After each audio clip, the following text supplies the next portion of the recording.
പരിശുദ്ധമേ, പ്രിയപ്പെട്ട മാതാവേ, വചനത്തെ ഉദരത്തിലും ഹൃദയത്തിലും സംഭവിച്ചവളെ, അവിടുത്തെ പരിശുദ്ധപുത്രനായ വചനം ഞങ്ങളിൽ മാംസം ധരിക്കാൻ അമ്മ ഈ നിമിഷങ്ങളിൽ ഞങ്ങൾക്ക് വേണ്ടി പ്രാർത്ഥിച്ചുകൊണ്ടേയിരിക്കണേ. ഞങ്ങൾ ഈ നിമിഷം പരിശുദ്ധമ്മേ, അമ്മയ്ക്ക് ഞങ്ങളെ തന്നെ പൂർണ്ണമായിട്ട് സമർപ്പിച്ച് നിൽക്കും. വെളിപാട് മൂലം വചനം ഗ്രഹിച്ചതുപോലെ നമ്മുടെ വലിയ മാധ്യസ്ഥ ശക്തിയാൽ ഞങ്ങളുടെ ഹൃദയങ്ങൾ തുറക്കപ്പെടട്ടെ. തിരുവചനം ഗ്രഹിക്കാൻ പാകത്തിൽ എമ്മാവൂസിലേക്ക് പോയ ശിഷ്യന്മാരുടെ ഹൃദയം അവൻ തുറന്നുവെന്ന് ലൂക്കായുടെ 24 ഞങ്ങൾ വായിക്കുന്നത് പോലെ ഞങ്ങളുടെ ഹൃദയങ്ങളും തുറക്കപ്പെടുവാൻ അമ്മ പ്രാർത്ഥിക്കണേ. ദൈവത്തിൻ്റെ വചന സന്ദേശം ശ്രവിക്കുവാൻ ലിതിയായുടെ മനസ്സ് തുറന്നതുപോലെ ഞങ്ങളുടെ മനസ്സ് തുറക്കപ്പെടുവാൻ അമ്മ പ്രാർത്ഥിക്കണേ.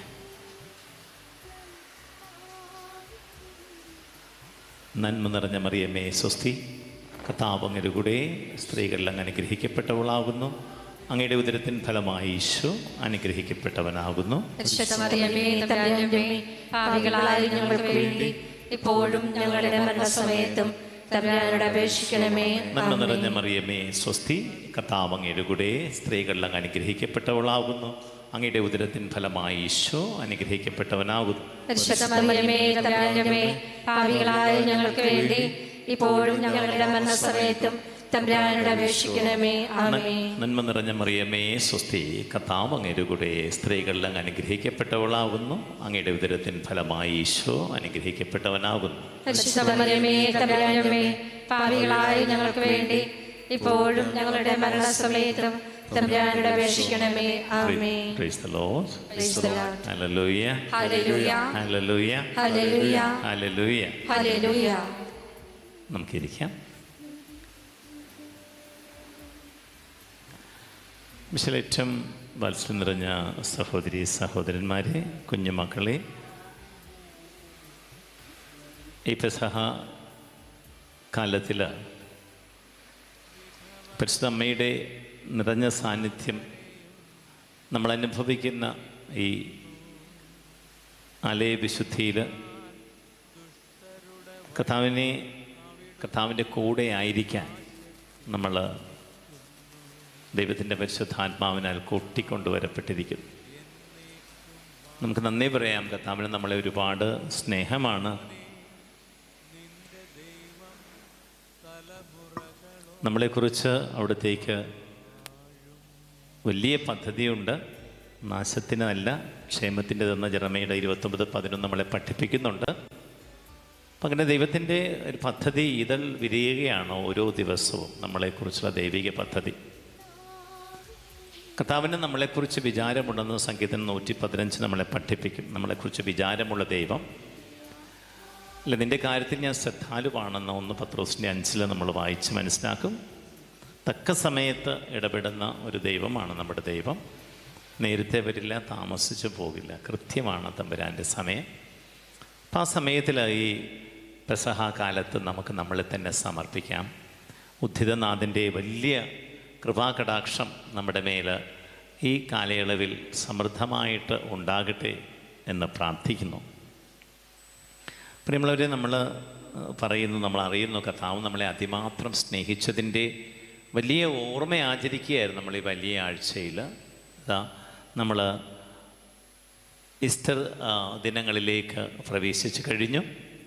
കർത്താവ് ഒത്തിരി പങ്കപ്പാട് സഹിച്ച് എന്നെയും നിന്നെയും സ്നേഹിച്ചതിൻ്റെ ഓർമ്മ അതിവിശുദ്ധമായിട്ട് നമ്മൾ കൊണ്ടാടി വിശുദ്ധീകരിക്കപ്പെട്ടാണ് നമ്മൾ ഈ വിശുദ്ധ വാരത്തിലേക്ക് പ്രവേശിക്കുന്ന. നല്ല കുമ്പസാരമൊക്കെ നടത്തി ഈശോയെ കൂടെ ആയിരുന്ന ഈശോയുടെ സഹനങ്ങളിൽ പങ്കുകൊണ്ടൊക്കെ വരുമ്പോൾ ജോഷുവയുടെ 3:5 നമ്മളിൽ സംഭവിക്കും. ഇന്ന് നീ നിന്നെ വിശുദ്ധീകരിക്കുക, നാളെ ഞാൻ നിൻ്റെ ജീവിതത്തിൽ അത്ഭുതങ്ങൾ പ്രവർത്തിക്കും. അപ്പം ഇത് ഇനി അത്ഭുതങ്ങൾ കാണാൻ പോകുന്ന ദിവസമാണ് നമ്മുടെ ജീവിതത്തിൽ. കാരണം എന്താണ്? നമ്മൾ വിശുദ്ധീകരിക്കപ്പെട്ടിരിക്കുന്നു. വിശുദ്ധീകരിച്ചാൽ വിശുദ്ധരെ കൂടെ വരുന്ന അതിൻ്റെ ഒരു കൂടപ്പിറപ്പാണ് അത്ഭുതങ്ങൾ. മറ്റൊരു വഴിയുമില്ല. ദൈവത്തെ കാണാൻ ഇതാ വിശുദ്ധി വേണമെന്ന് ദൈവത്തിൻ്റെ വചനം നമ്മളെ ഓർമ്മിപ്പിക്കുകയാണ്. ഹൃദയശുദ്ധിയുള്ളവർ ദൈവത്തെ കാണുമെന്ന് മലയിലെ പ്രസംഗം 5 നമ്മൾ വായിക്കുകയാണ്. ഇപ്പോൾ നമ്മളിവിടെ ഇരിക്കുമ്പോൾ ഈശോ നമ്മളെ അതിമാത്രം സ്നേഹിച്ചു. വളരെ നല്ലത്. ഈ സ്നേഹം ഒരു പ്രതിസ്നേഹം ആവശ്യപ്പെടുന്നുണ്ടെന്ന് മനസ്സിലാക്കിയിട്ടുണ്ടോ? ഈ സ്നേഹം ഒരു വൺ വേ ട്രാഫിക്കായി പോകരുത്. അങ്ങോട്ട് മാത്രം അല്ല, നമ്മൾ പറയാം തൂമ്പ പോലെ ഇങ്ങോട്ട് മാത്രം. അപ്പോൾ തമ്പുരാൻ നമ്മളെ സ്നേഹിക്കുന്നുണ്ടെങ്കിൽ, ഇത്രയും സ്നേഹിച്ചുവെങ്കിൽ, അവസാനത്തെ തുള്ളി രക്തം കൂടെ തന്ന് നമ്മളെ അതിമാത്രം സ്നേഹിച്ച് സ്വന്തമാക്കിയെങ്കിൽ, എൻ്റെ ചോദ്യം ഇതാണ്: ഈശോയെ സ്നേഹിക്കുന്നുണ്ടോ? പക്ഷെ നിങ്ങളടുത്ത് ചോദിക്കുകയാണ്, ഈശോയെ നിങ്ങൾ സ്നേഹിക്കുന്നുണ്ടോ? എന്തുത്തരം പറയും? ആരെങ്കിലും ഇല്ല എന്ന് പറയുമോ? സാധ്യതയില്ല. എല്ലാവരും പറയും, പിന്നെ ഈശോയെ സ്നേഹിക്കുന്നില്ലേ? ഈശോയെ സ്നേഹിക്കുന്നുണ്ട്. പക്ഷേ എൻ്റെ പ്രിയ ദൈവജനമേ, അതൊരു കള്ളത്തരമാണ്. നമ്മളെ പിശാച് പറഞ്ഞ് പഠിപ്പിച്ച ഒരു കള്ളത്തരമാണ് നമ്മൾ ഈശോയെ സ്നേഹിക്കുന്നുവെന്നുള്ളത്. നമുക്ക് അതെങ്ങനെയാണത് കള്ളമാണ്? ഞാനത് സമർത്ഥിക്കാം. കള്ളമാണ് എന്ന് നമുക്ക് മനസ്സിലാക്കി തരാം. അപ്പോൾ കള്ളമാണെന്ന് നമുക്ക് തിരിച്ചറിഞ്ഞു കഴിഞ്ഞാൽ പിന്നെ ഈശോയെ സ്നേഹിക്കണം. എങ്ങനെയാണ് നമ്മൾ പറയുന്നത് ഒരു കള്ളമാണെന്ന്? നമ്മൾ അറിയാതെ ഒരു കള്ളം വിശ്വസിച്ചിരിക്കുന്നത്. നമുക്ക് ഈശോയെ പൊരിഞ്ഞ സ്നേഹമാണെന്നാണ് നമ്മുടെ വിചാരം. പക്ഷെ അങ്ങനെ അല്ല.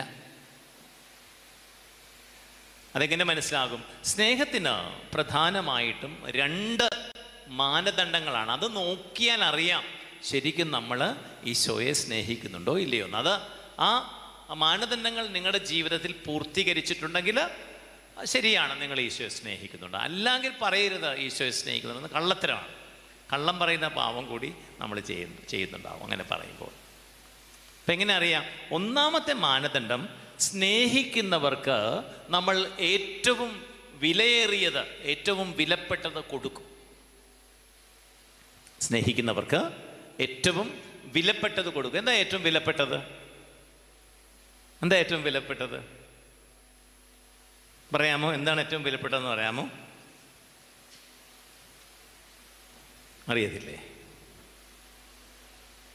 അറിയാവുന്ന എന്തെങ്കിലും 1-2 കാര്യങ്ങൾ, വിലപ്പെട്ട കാര്യം പറയാമോ? ഏറ്റവും വിലപ്പെട്ടത് എന്താണ്? അപ്പം ഞാൻ നിങ്ങൾക്ക് തന്നുകൊണ്ടിരിക്കുകയാണ്. നിങ്ങൾ എനിക്കും തന്നുകൊണ്ടിരിക്കുകയാണ്. എൻ്റെ പ്രിയമുള്ളവർ, നമ്മൾ പലതും വിലപ്പെട്ടതെന്ന് നമ്മൾ സ്വർണം, സ്നേഹം, വിശ്വാസം, അങ്ങനെ കുറേ കാര്യങ്ങൾ നമ്മൾ പറയും. ഏറ്റവും വിലപ്പെട്ടത്, ഈ ലോകത്തിൽ ഏറ്റവും വിലപ്പെട്ടത് സമയമാണ്. സമയം. ഈ സെക്കൻഡ് എത്ര കോടി കൊടുത്താലും, കോടാനുകോടി കൊടുത്താലും നമുക്ക് തിരിച്ച് കിട്ടത്തില്ല. അപ്പം ഏറ്റവും വിലപ്പെട്ടത് സമയമാണ്. സമയം. ഏറ്റവും പ്രിയപ്പെട്ടവർക്കേ നമ്മൾ ഈ സമയം, സ്നേഹിക്കുന്നവർക്കാണ് നമ്മൾ സമയം കൊടുക്കുന്നത്. എല്ലാവർക്കും നമ്മൾ ഏറ്റവും അടുത്തവരോട് കൂടെയല്ലേ സമയം ചിലവഴിക്കാൻ നമ്മൾ ആഗ്രഹിക്കും. നമ്മുടെ പ്രിയപ്പെട്ടവരുടെ കൂടെ, നമ്മുടെ സൗഹാർദ്ദങ്ങളുടെ കൂടെ, അങ്ങനെ നമ്മുടെ ഹൃദയത്തോട് ചേർന്ന് നിൽക്കുന്ന ആരെങ്കിലും കൂടെ സമയം ചിലവഴിക്കാനാണ് നമ്മൾ ഇഷ്ടപ്പെടുന്നത്. എല്ലാവർക്കും നമ്മൾ സമയം കൊടുക്കത്തൊന്നുമില്ല.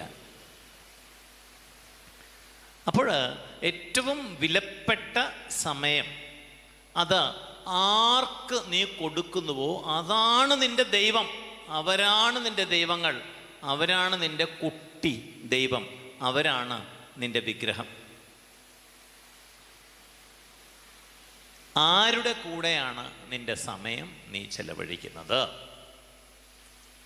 എന്ന് നമുക്ക് നല്ലതുപോലെ ഒന്ന് ധ്യാനിക്കാം. അതിൻ്റെ ഉത്തരം പറഞ്ഞാൽ അറിയാം ഈശോയെ സ്നേഹിക്കുന്നുണ്ടോ ഇല്ലയോ എന്ന്. നിങ്ങൾ കണ്ടിട്ടില്ലേ? ഇപ്പോൾ സ്കൂളിലൊക്കെ പഠിക്കുന്ന, കോളേജിലൊക്കെ പഠിക്കുന്ന പിള്ളേർ, അവർ 2 പേര്, 2 കമിതാക്കൾ, 2 ലവേഴ്സ്, അവർ കടപ്പുറത്തൊക്കെ പോയി ഇങ്ങനെ, ഈ വെയിലത്തിപ്പോൾ ചെന്നാലും കാണാം, കുടയും പിടിച്ച് 2 പേരിങ്ങനെ ചേർന്നിരിക്കും. മണിക്കൂറുകളിരിക്കും, തിരയെണ്ണിയിരിക്കും, ഒന്നും മിണ്ടുന്നുണ്ടാകത്തില്ല. പക്ഷേ ഏറ്റവും വിലപ്പെട്ടത് അവർ പരസ്പരം കൊടുത്തുകൊണ്ടിരിക്കുകയാണ്, സമയം. ആ സമയം വെറുതെ ആണെങ്കിലും കൂടെ ഇരിക്കാൻ ആഗ്രഹമാണ്. പ്രിയപ്പെട്ടവർക്ക് വേറെ ആരുടെയും കൂടെ ഇരിക്കുന്നില്ലല്ലോ, തൻ്റെ ഹൃദയത്തിനിണങ്ങിയ ഒരാളുടെ കൂടെയാണ് ഇരിക്കും, മണിക്കൂറുകളിരിക്കും. ഇനി അത് പറ്റിയില്ലെങ്കിലോ, ഇങ്ങനെ ഫോൺ ചെയ്ത് സംസാരിച്ച് ഇങ്ങനെ പോയിക്കൊണ്ടിരിക്കും. കുറേ കഴിയുമ്പോൾ പെട്ടെന്ന് വാച്ച്, അയ്യോ 2 മണിക്കൂറായോ, 5 മിനിറ്റ് ആയെന്ന് തോന്നിയുള്ളൂല്ലോ എന്ന്. നിത്യതയിലേക്ക് പ്രവേശിച്ചു. അപ്പോൾ ഈ വിലപ്പെട്ടത് ആർക്കാണ് നീ കൊടുത്തുകൊണ്ടിരിക്കുന്നത്? നമുക്ക് കഥാവിൻ്റെ വചനം ശ്രവിക്കാം. ലൂക്കായുടെ സുവിശേഷം 10-ാം അധ്യായത്തിൽ നിന്നാണ് 38 മുതൽ തിരുവചനങ്ങൾ. അവർ പോകുന്ന വഴി അവൻ ഒരു ഗ്രാമത്തിൽ പ്രവേശിച്ചു. മർത്ത എന്നു പേരുള്ള ഒരുവൾ അവനെ സ്വഭവനത്തിൽ സ്വീകരിച്ചു. അവൾക്ക് മറിയം എന്നു പേരായ ഒരു സഹോദരി ഉണ്ടായിരുന്നു. അവൾ കർത്താവിൻ്റെ വചനങ്ങൾ കേട്ടുകൊണ്ട് അവൻ്റെ പാദത്തിങ്കൽ ഇരുന്നു. മർത്തായാകട്ടെ പലവിധ ശുശ്രൂഷകളിൽ മുഴുകി വ്യഗ്രചിത്തയായിരുന്നു. അവൾ അവൻ്റെ അടുത്ത് ചെന്ന് പറഞ്ഞു, കർത്താവേ, ശുശ്രൂഷയ്ക്കായി എൻ്റെ സഹോദരി എന്നെ തനിയെ വിട്ടിരിക്കുന്നത് നീ ശ്രദ്ധിക്കുന്നില്ലേ? എന്നെ സഹായിക്കാൻ അവളോട് പറയുക. കർത്താവ് അവളോട് പറഞ്ഞു, മർത്ത മർത്ത, നീ പലതിനെക്കുറിച്ചും ഉത്കണ്ഠാകുലയും അസ്വസ്ഥയുമായിരിക്കുന്നു. ഒന്നു മാത്രമേ ആവശ്യമുള്ളൂ. മറിയം നല്ല ഭാഗം തിരഞ്ഞെടുത്തിരിക്കുന്നു, അത് അവളിൽ നിന്ന് എടുക്കപ്പെടുകയുമില്ല. പ്രിയ ദൈവജനമേ, എന്താണ് ഈ നല്ല ഭാഗം? എന്താണ് മറിയം തിരഞ്ഞെടുത്തത്? കർത്താവിൻ്റെ മുമ്പിൽ അവിടുത്തെ നോക്കി ഇരിക്കുക. ഈശോ പറയുന്ന ഒറ്റ കാര്യമേ ആവശ്യമുള്ളൂ. ഒരു മലയും നീ മറിക്കണ്ട. കർത്താവിൻ്റെ കൊതിയാണ് നമ്മുടെ ആവശ്യത്തിനല്ല, കർത്താവ് കൊതിക്കുന്നു. എന്ത്? നമ്മൾ അവൻ്റെ കൂടെ ആയിരിക്കുവാൻ. കർത്താവിൻ്റെ ഏറ്റവും വലിയ കൊതിയാണത്. നമുക്ക് ഭയങ്കര തിരക്കാണ്. എങ്ങോട്ടേക്കാണ് നമ്മൾ ഓടുന്നത്? നമുക്ക് ഭയങ്കര വേഗതയാണ്. നമ്മൾ ഓടുന്നത് സിമിത്തേരിയിലേക്കാണ്. സിമിത്തേരിയിലേക്ക് വാഞ്ഞു പിടിച്ച് ഓടിക്കൊണ്ടിരിക്കുന്നത്. നമുക്ക് എല്ലാവരും പറയുന്ന ഒരു ഭാഷയാണ്, തിരക്കാണ്, ബിസിയാണ്, അല്ലേ? ഒരു തിരക്കുമില്ല. നമുക്ക് വേണ്ട കാര്യങ്ങൾക്ക് നമ്മൾ സമയം കണ്ടെത്തും. അത് ഈശോയാണോ? അതാണ് ചോദ്യം. നീ സമയം ചെലവഴിക്കുന്നത് നിന്നെ കുരിശിൽ മരിച്ച് നിനക്ക് വേണ്ടി രക്തം ചിന്തി പങ്കപ്പാടുപെട്ട് നിനക്ക് വേണ്ടി മരിച്ചുയർത്ത നിന്റെ കർത്താവിന് വേണ്ടിയാണോ? അതിനേക്കാൾ കൂടുതൽ നിന്നെ സ്നേഹിച്ച ഒരാളെ പറ. അങ്ങനെ ഒരാളെ എൻ്റെ പ്രിയ സഹോദര സഹോദരി നമ്മൾ തള്ളിക്കളഞ്ഞു. നമുക്കൊരു സ്നേഹവും ഈശോയോടില്ല. ചുമ്മാ പറയും സ്നേഹമാണ്, ആനയുടെ കുനിയുടെ കുതിരയാണെന്നൊക്കെ കള്ളമാണ്, അല്ലേ? സമയാംശം അല്ല, ദശാംശത്തൊക്കെ പറയുമ്പോൾ നമ്മൾ സമയാംശത്തെക്കുറിച്ച് പറയും. നമ്മൾ 10-1 കർത്താവ് തന്നാണ് 24 മണിക്കൂർ ഒരു ദിവസത്തിലെ. അതിലെ 10-1 കർത്താവിന് അവകാശപ്പെട്ടതാണ്, കൊടുക്കണം എല്ലാ ദിവസവും. 2 മണിക്കൂറും 40 മിനിറ്റും നീ കർത്താവാണ് ദശാംശം. എന്തിൻ്റെ? 24 മണിക്കൂറിൻ്റെ 2 മണിക്കൂറും 40 മിനിറ്റും ഈശോയോട് തിരിക്കുന്ന എത്ര പേര് ഇവിടെ ഉണ്ടോ? ചിലപ്പോൾ നിങ്ങളെല്ലാവരും ഇരിക്കുന്നവരാകാം. 2 മണിക്കൂറും 40 മിനിറ്റും ഈശോയോട് തിരിക്കുന്നുണ്ടോ? ചോദിച്ചാൽ മതി. ഈശോയെ സ്നേഹിക്കുന്നുണ്ടോ? സ്നേഹിക്കാൻ തുടങ്ങിയിട്ടുണ്ട്. ദശാംശം കൊണ്ട് ഒതുക്കരുത്. അത്രയുമെങ്കിലും ബെയർ മിനിമം ഏറ്റവും ചുരുങ്ങിയത് ഏറ്റവും ചുരുങ്ങിയത്, ഞാൻ വീണ്ടും പറയുന്നു, ഏറ്റവും ചുരുങ്ങിയത് 2 മണിക്കൂർ 40 മിനിറ്റ് നിനക്ക് ഈശോയോട് തിരിക്കാൻ സാധിക്കുന്നുണ്ടോ? Hallelujah, hallelujah, hallelujah. 2 മണിക്കൂർ 40 മിനിറ്റ് അത് ദശാംശമാണ്. ഇരിക്കാൻ സാധിക്കുന്നില്ലെങ്കിൽ പറയരുത് ഈശോയെ സ്നേഹമാണ്. പിന്നെ ബാക്കി സമയം നീ എവിടെയാണ്? ഞാനിപ്പോൾ നമുക്ക് എവിടെയായിരിക്കുമ്പോഴും എന്താ ഇടവിടാതെ പ്രാർത്ഥിക്കുമെന്നാണ് പൗലോസ് 1 തെസ്സലോനിയർ 5 അല്ലേ 16, 17, 18 വചനങ്ങൾ വളരെ മനോഹരമാണ്. എപ്പോഴും സന്തോഷത്തോടെ ഇരിക്കും. 17 പറയുകയാണ്, ഇടവിടാതെ പ്രാർത്ഥിക്കുവിൻ, എല്ലാ കാര്യങ്ങളിലും എല്ലായ്പ്പോഴും കർത്താവിന് നന്ദി പറയുവിൻ. അതാണ് കർത്താവ് വിശ്വാസിയിൽ നിങ്ങളെക്കുറിച്ചുള്ള തിരുഹിതം. അപ്പോൾ ദൈവഹിതം എന്താണ്? നമ്മൾ എപ്പോഴും സന്തോഷത്തോടെ ഇരിക്കണം, ഇടവിടാതെ ഇടവിടാതെ ഇടവിടാതെ പ്രാർത്ഥിക്കണം. അതായത് തമ്പുരാനുമായിട്ട് ബന്ധം, അതാണ് പ്രാർത്ഥന. പ്രാർത്ഥന എന്ന് പറയുന്നത് കർത്താവുമായിട്ട് ബന്ധം സൂക്ഷിച്ച് ഇടവിടാതെ. അതായത് പ്രാർത്ഥനയ്ക്ക് ഒരു സമയക്രമം പോലുമില്ല. ഫുൾ ടൈം നീ നിൻ്റെ ജീവിതം പ്രാർത്ഥനയാക്കി മാറ്റണമെന്നാണ് ഈശോയുടെ ആഗ്രഹം. അത് സാധിക്കും. നമ്മൾ ജോലി ചെയ്യുമ്പോഴും നമ്മൾ ഏത് പണി ചെയ്യുമ്പോഴും നമുക്ക് കർത്താവിൻ്റെ കൂടെ ആയിരിക്കാൻ പറ്റും. അരി കഴുകിയിടുമ്പോൾ പറയാം, ഈശോയെ നല്ലപോലെയൊക്കെ പാചകം ചെയ്ത് തരണേ. നമുക്ക് അവനുമായിട്ട് സംസാരിച്ച് അവൻ്റെ കൂടെ ആയിരിക്കാൻ പറ്റും, സമയം ചെലവഴിക്കാൻ പറ്റുന്ന. അതായത് നമ്മൾ ഈ 24 മണിക്കൂറും ആലയത്തിലിരിക്കണമെന്നല്ല അതിൻ്റെ അർത്ഥം. നമ്മൾ അതൊരു ശീലമായി ഒരു ബന്ധം, നിരന്തര നിസ്തന്ത്ര ബന്ധം ദൈവാത്മാവുമായിട്ട്. നിൻ്റെ ഉള്ളിലിരിക്കുന്നവൻ ലോകത്തേക്കാൾ വലിയവൻ അല്ലെ, ഉള്ളിലിരിക്കുകയാണ് ദൈവത്തിൻ്റെ ആത്മാവ്. 1 യോഹന്നാൻ 4:4 പറയാണ്, നിങ്ങൾ പരിശുദ്ധാത്മാവിൻ്റെ ആലയമാണെന്ന് നിങ്ങൾ അറിയുന്നില്ലേ. 1 കൊരിന്ത്യർ 3:16, 6:19 ആ തിരുവചനം നമ്മൾ ആലയമാണ്. അപ്പോൾ ദൈവാത്മാവ് നമ്മളിൽ വസിക്കുന്നു. പരിശുദ്ധാത്മാവേ സുഖാണോ? പരിശുദ്ധാത്മാവേ എങ്ങനെ പോകുന്നു ഞാൻ? How do you rate me? എങ്ങനെയുണ്ട് ഞാൻ? വല്ലപ്പോഴും ചോദിച്ചിട്ടുണ്ടോ? പരിശുദ്ധാത്മാവേ ഗുഡ് മോർണിംഗ്? രാവിലെ എഴുന്നേൽക്കുമ്പോൾ ഈശ്വരാത്മാവിന് അല്ലേ, ഈശോ തൻ്റെ ആത്മാവിനെ നമുക്ക് നൽകി നിത്യം നമ്മളോടുകൂടെ ആയിരിക്കാൻ. നോക്ക്, നിത്യം നമ്മളോടുകൂടെ ആയിരിക്കാൻ ദൈവം ആഗ്രഹിച്ചു. അവൻ വന്ന് ഉള്ളിലിരിക്കുകയാണ്. നമുക്ക് സമയമില്ല അവനോട് സംവദിക്കാൻ. മാരക പാപമല്ലേ പ്രിയ ദൈവജനമേ?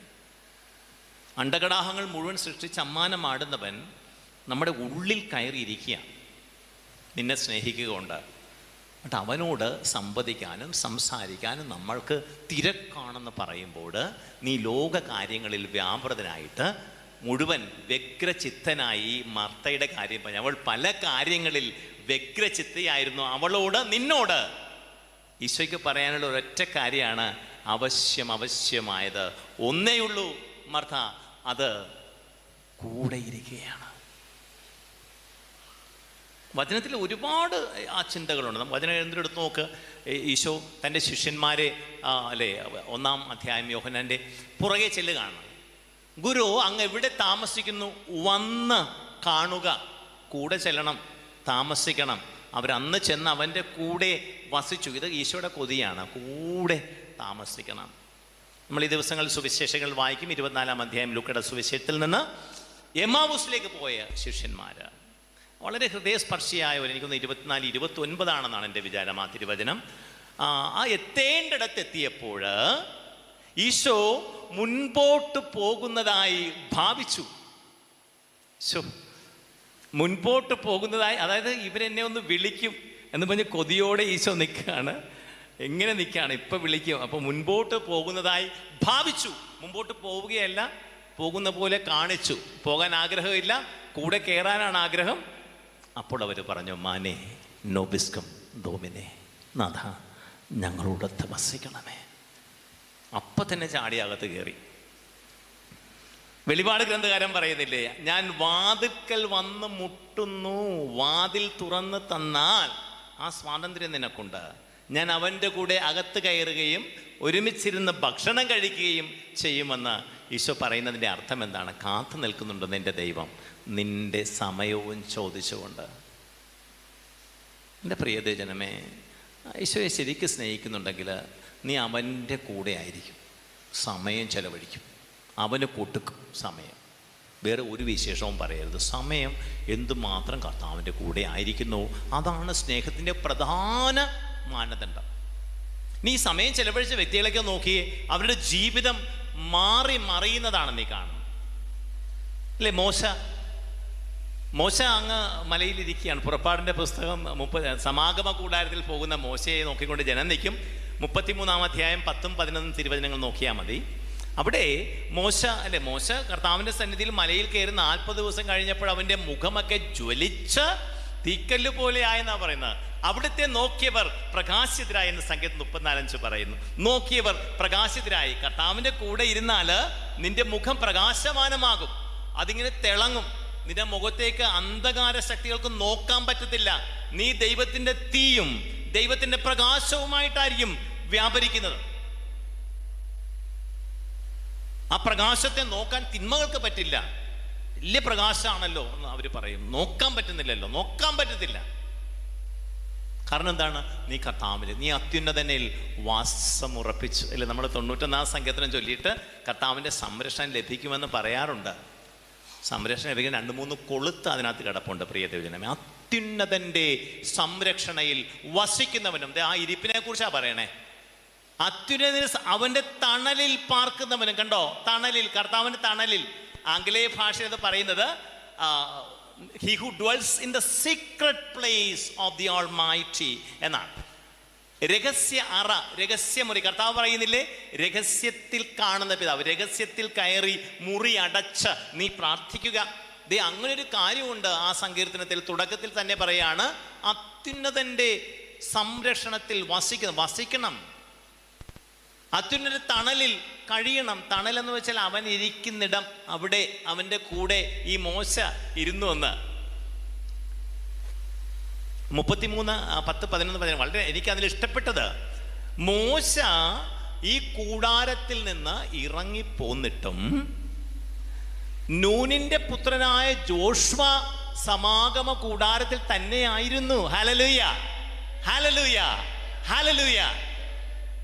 എൻ്റെ പ്രിയ ദൈവജനമേ, മോശ പ്രവാചകൻ വിശുദ്ധ നാട്ടിൽ പ്രവേശിച്ചില്ല, നോക്കി കണ്ടതേ ഉള്ളൂ. പക്ഷെ ജോഷ്വ ആ നാട് പിടിച്ചടക്കാൻ അവനെ കർത്താവ് ഭരമേൽപ്പിക്കാൻ, അവനാണ് യുദ്ധം ചെയ്ത് ആ നാട്, ആ വിശുദ്ധ നാട് മുഴുവൻ പല പല ഗോത്രങ്ങളിൽ നിന്നും വർഗങ്ങളിൽ നിന്നും പിടിച്ചെടുത്ത്, കാനാന്യരിൽ നിന്നും ജബൂസ്യരിൽ നിന്നും ഹിത്യരിൽ നിന്നുമൊക്കെ ആ നാട് യുദ്ധം ചെയ്ത് വെട്ടിപ്പിടിച്ച് ഈ ജനത്തിന് പങ്കുവെച്ചു കൊടുത്ത അവൻ്റെ പേരാണ് ജോഷുവ. അവൻ്റെ ഇരിപ്പ്, അവൻ കർത്തൃസന്നിധിയിൽ ഇരുന്നു. പ്രിയ സജ്ജനമേ, ഇരിക്കുക എന്ന് പറയുന്നൊരു കൊച്ചു കാര്യമല്ല. ജീവിതത്തെ മാറ്റിമറിക്കുന്ന കർത്താവിൻ്റെ സന്നിധിയിൽ ഇരിക്കുന്നവനല്ലേ, നിന്റെ സന്നിധിയിൽ ആനന്ദത്തിൻ്റെ പൂർണ്ണിമയുണ്ട്. 16-11 സങ്കീർത്തനം 16-10. നിന്റെ സന്നിധിയിൽ ദൈവമേ ആനന്ദത്തിൻ്റെ, അതായത് ഇരുന്ന് കഴിഞ്ഞാൽ ഇതൊക്കെ ഇങ്ങ് വരും. പ്രിയതേ, നമുക്ക് മറന്നു പോകുന്ന, അഥവാ നമ്മളെ ഒട്ടും തന്നെ ശീലിച്ചിട്ടില്ലാത്തൊരു കാര്യമാണ് കർത്താവിൻ്റെ കൂടെ. എലിയ, നീ ഇവിടെ എന്തു ചെയ്യുന്നു? സൈന്യങ്ങളുടെ കർത്താവിനെ പ്രതിയുള്ള തീക്ഷ്ണതയാൽ ഞാൻ എരിയുകയാണ്. 1 രാജാക്കന്മാരുടെ 19-18 പറയാണ്. സൈന്യങ്ങൾ അപ്പോൾ ഇരിക്കുകയാണ്, കർത്താവിൻ്റെ സന്നിധിയിൽ ഇരിക്കുകയാണ് ഈ മനുഷ്യൻ. നോക്ക് എൻ്റെ പ്രിയ സഹോദരി സഹോദരന്മാരെന്നോ, ഏത് ഉജ്ജ്വലമായ ബൈബിളിലെ കഥാപാത്രങ്ങൾ എടുത്ത് നോക്കിയാലും അവർ ഈ കർത്താവിൻ്റെ കൂടെ സമയം ചെലവഴിച്ചു. കർത്താവ് പറയുകയാണ് സങ്കീർത്തനം 111 മത്തായിയുടെ 22-44 കർത്താവ് എടുത്ത് കോട്ട് ചെയ്യുന്നുണ്ട്. അപ്പോസ്തലപ്രവർത്തനം 2:11 തോന്നുന്നു ആ വചനം പറയുന്നുണ്ട്, ഞാൻ നിന്റെ ശത്രുക്കളെ നിന്റെ പാദപീഠമാക്കുവോളം നീ എൻ്റെ വലത്ത് ഭാഗത്ത് ഇരിക്കുക. വലത്ത് ഭാഗത്ത് ഇരുന്നാ മതി. അപ്പൊ നീ ഇരുന്നാ, അതാണ് വചനം പറയാണ് വീണ്ടും പുറപ്പാടിന്റെ 14:14, നിങ്ങൾ ശാന്തമായി ഇരുന്നാൽ മതി. ഇരിക്കണം. കർത്താവ് നിങ്ങൾക്ക് വേണ്ടി യുദ്ധം ചെയ്തു കൊള്ളും. കണ്ടോ, കർത്താവിനെ കൊണ്ട് യുദ്ധം ചെയ്യിക്കുന്ന പണിയാണ് കർത്താവിൻ്റെ സന്നിധിയിൽ പോയി വെറുതെ കെട്ടിക്കിടക്കുക, കർത്താവിനെ വായിട്ട് നോക്കിയിരിക്കുക. മറിയം ചെയ്തതുപോലെ കർത്താവ് യുദ്ധം ചെയ്യും. കേട്ടോ, തൻ്റെ പ്രിയപ്പെട്ടവർ ഉറങ്ങുമ്പോൾ കർത്താവ് ഉറങ്ങിയാൽ മതി എന്ന് കർത്താവിൻ്റെ അടുത്തിരുന്ന സങ്കീർത്തനം 122 പറയുകയാണ്. തൻ്റെ പ്രിയപ്പെട്ടവർ ഉറങ്ങുമ്പോൾ കർത്താവ് അവർക്ക് വേണ്ടത് ചെയ്തു കൊടുക്കും. ഉറങ്ങിയാൽ മതി. എവിടെ? കർത്താവിൻ്റെ അടുത്തിരുന്ന. കൊച്ചു ത്രേസ്യ പുണ്യവതി പറയും, കർത്താവിൻ്റെ അടുക്കൽ പോയിരുന്ന ഉറങ്ങിക്കോളൂ, അവൻ്റെ മടിയിലാണ് നീ കിടക്കുന്നത്, അവൻ്റെ കൂടെ ഇരുന്ന് ഉറങ്ങാം.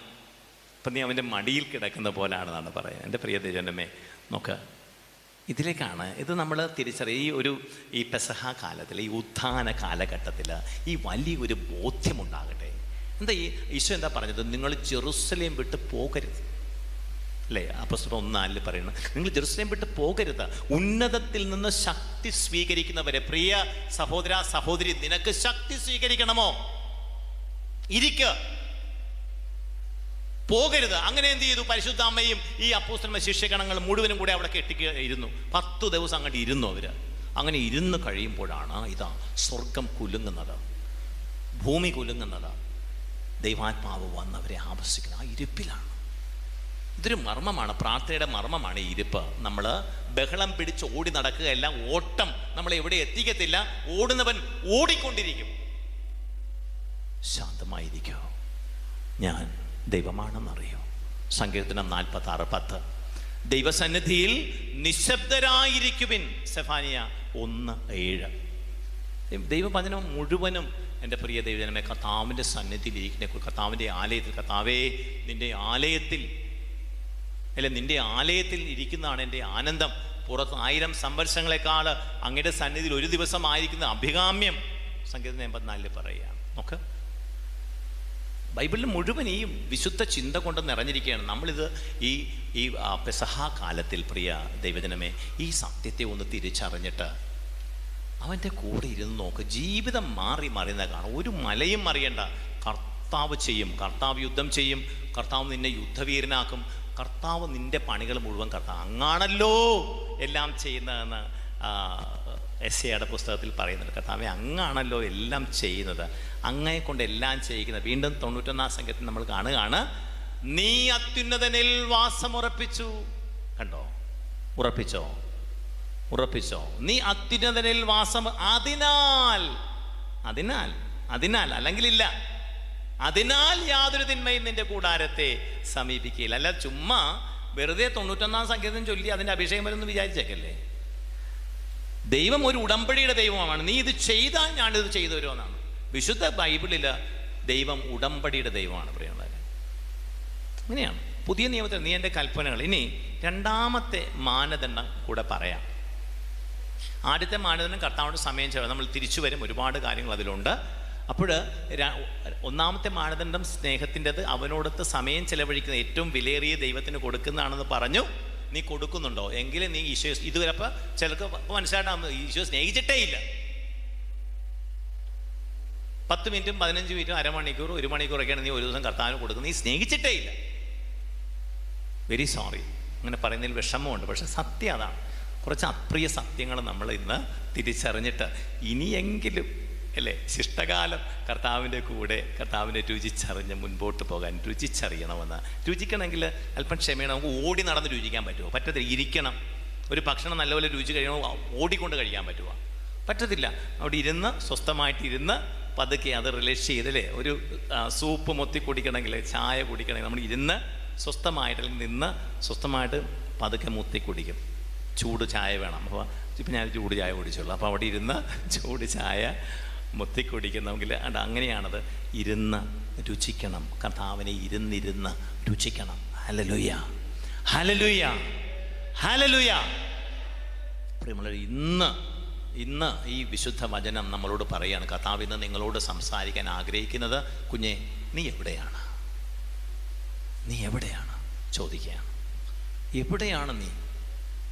അല്ലേ, എന്നെ അപ്പാ എന്ന് നീ വിളിക്കുമെന്ന് ഞാൻ ആഗ്രഹിച്ചു. ജെറമ്യായുടെ കർത്താവ് കരയുകയാണ്. നീ ഇല്ല ഇവിടെയെങ്കിലും എൻ്റെ കൂടെ. അപ്പാന്ന് വിളിക്കുന്നത് വെച്ചാൽ എന്ന് പോലും നീ വിളിക്കുന്നു. നിന്നെ കാണാൻ പോലും കിട്ടുന്നില്ല, പൊടി പോലും ഇല്ല കണ്ടുപിടിക്കുക. നിന്നെ ഞാൻ നോക്കി നടക്കുകയാണ്, നീ ഇല്ല. പ്രിയ ദൈവജനമേ, നമുക്ക് അവനോടൊത്ത് സമയം ചെലവഴിക്കാം. ഒരു മലയും മറിയണ്ട. നമ്മൾ എവിടെയാണ് ഈ ഓടുന്നത്? ഓടണ്ട, കർത്താവിൻ്റെ കൂടെ ഇരിക്കാം. ജീവിതം മാറി മറിയുന്നത് നീ കാണും. കർത്താവ് നിൻ്റെ കാര്യങ്ങൾ, സത്യമാണിത്. വെറുതെ കർത്താവിൻ്റെ അടുത്ത് ഇരുന്നാൽ കർത്താവ് കാര്യങ്ങൾ ചെയ്യുന്നത് നീ കാണും. അവിശ്വസനീയമായിട്ട് തോന്നും, പക്ഷേ ദൈവത്തിൻ്റെ വചനം കള്ളം പറയത്തില്ല. അതുപോലെ തന്നെ സംഭവിക്കും. അങ്ങനെ തന്നെ സംഭവിക്കും. അങ്ങനെ വന്ന് ഭവിക്കും. രണ്ടാമത്തെ സ്നേഹത്തിൻ്റെ മാനദണ്ഡം യോഹന്നാൻ്റെ 14 ഒരേ അധ്യായത്തിൽ 3 സ്ഥലത്താണത് പറയുന്നത്. ഒറ്റ അധ്യായത്തിൽ 14-ാം അധ്യായത്തിൽ 3 വചനങ്ങൾ സ്നേഹത്തിൻ്റെ രണ്ടാമത്തെ മാനദണ്ഡത്തെക്കുറിച്ച് പറയുന്നത് വ്യക്തമായിട്ട് ദൈവത്തിൻ്റെ വചനം യോഹന്നാൻ 14 പറയുകയാണ്. 14-15 വചനം നോക്കുക. 14-15 നമ്മളോട് പറയുകയാണ്, നിങ്ങൾ എന്നെ സ്നേഹിക്കുന്നുവെങ്കിൽ എൻ്റെ കൽപ്പനകൾ പാലിക്കും. അതാ നിങ്ങൾ എന്നെ സ്നേഹിക്കുന്നെങ്കിൽ. അപ്പോൾ സ്നേഹത്തിൻ്റെ 2 പ്രധാനപ്പെട്ട മാനദണ്ഡങ്ങളെയാണ് നമ്മൾ കണ്ടുകൊണ്ടിരിക്കുന്നത്. രണ്ടാമത്തെ മാനദണ്ഡം ഈശോ തന്നെ പറയുകയാണ്, നിങ്ങൾ എന്നെ സ്നേഹിക്കുന്നെങ്കിൽ എൻ്റെ കൽപ്പനകൾ പാലിക്കും. ഇതാ വീണ്ടും അതേ അധ്യായത്തിൽ തന്നെ 21-ാമത്തെ തിരുവചനം പറയുകയാണ്, എൻ്റെ കൽപ്പനകൾ സ്വീകരിക്കുകയും പാലിക്കുകയും ചെയ്യുന്നവനാണ് എന്നെ സ്നേഹിക്കുന്നത്. അത് തന്നെയാണ് രണ്ടാമത്തെ പ്രാവശ്യം. ഒന്നുകൂടെ ഈശോ അത് പറയുകയാണ് 23-ാം തിരുവചനത്തിൽ. യേശു പ്രതിവചിച്ചു, എന്നെ സ്നേഹിക്കുന്നവൻ എൻ്റെ വചനം പാലിക്കും. കണ്ടോ? സ്നേഹത്തിൻ്റെ രണ്ടാമത്തെ മാനദണ്ഡം കർത്താവിൻ്റെ വചനം അനുസരിക്കുകയാണ്. പ്രിയമുള്ളവരെ, കേൾക്കുകയല്ല. അവൻ പറയുന്നു, അതനുസരിക്കും. അവൻ പറയുന്നു, ആസക്തിയോടെ നോക്കരുത്. അവൻ പറയുന്നു, സഹോദരൻ വിഡ്ഢി എന്ന് വിളിക്കരുത്. അവൻ പറയുന്നു, ശത്രുവിനോട് ക്ഷമിക്കണം. അവൻ പറയുന്നു, അഹങ്കാരത്തോടെ ആയിരിക്കരുത്. അങ്ങനെ തന്നെ എന്ത് കർത്താവ് പറയുന്നുവോ അവൻ പറയുന്നത് ചെയ്യുക. യോഹന്നാൻ്റെ 2:5 പരിശുദ്ധ അമ്മ അവൻ പറയുന്നത് കണ്ടോ, അനുസരിക്കാനാണ് പറയുന്നത്. ഇതാ കർത്താവിൻ്റെ ദാസി. പരിശുദ്ധ അമ്മ പറയുകയാണ് അല്ലേ, ലൂക്കയുടെ 1-ാം അധ്യായത്തിൽ, ഇതാ കർത്താവിൻ്റെ ദാസി, നീ പറയുന്നത് പോലെ ഞാൻ അതനുസരിച്ചു കൊള്ളാം. ഈശോയെക്കുറിച്ച് ക്രിസ്തു ഗീതകത്തിൽ ഫിലിപ്പിയരുടെ ലേഖനം 2-ാം അധ്യായം 6 മുതൽ തിരുവചനം പറയണം. അവൻ കുരിശുമരണത്തോളം അനുസരണയുള്ളവനായി. അനുസരണയുള്ളവനായി. അപ്പൊ ദൈവപുത്രന്റെ മാതൃക കാണിച്ചു തരല് ഈ തലകുമ്പടലാണ്. അപ്പാ, എൻ്റെ ഹിതമല്ല നിന്റെ ഹിതം. Hallelujah, hallelujah, hallelujah. എൻ്റെ ഹിതമല്ലപ്പാ, നിന്റെ ഹിതം നിറവേറട്ടെ. കണ്ടോ പ്രിയ ദൈവജനമേ, ഇപ്പം സ്നേഹിക്കുന്നുണ്ടെങ്കിൽ ഒന്ന് നോക്കി. നമ്മുടെ 10 കൽപ്പനകളും തെറ്റിച്ചിട്ടാണ് ഇരിക്കുന്നത്. 10 കൽപ്പനകളും, കൂടുതൽ വിശേഷമൊന്നും പറയണം, 10 കൽപ്പനകളും തെറ്റിച്ചിട്ടുണ്ട്. എന്നിട്ട് പറയണേ ഈശോയെ സ്നേഹമാണെന്നാണ്. ഇല്ലേ? എനിക്കും നിങ്ങൾക്കും, ഞാൻ എന്നെ തന്നെ പറയുകയാണ്, 10 കൽപ്പന തെറ്റിച്ചിട്ട് ഈശോയെ സ്നേഹമാണ്.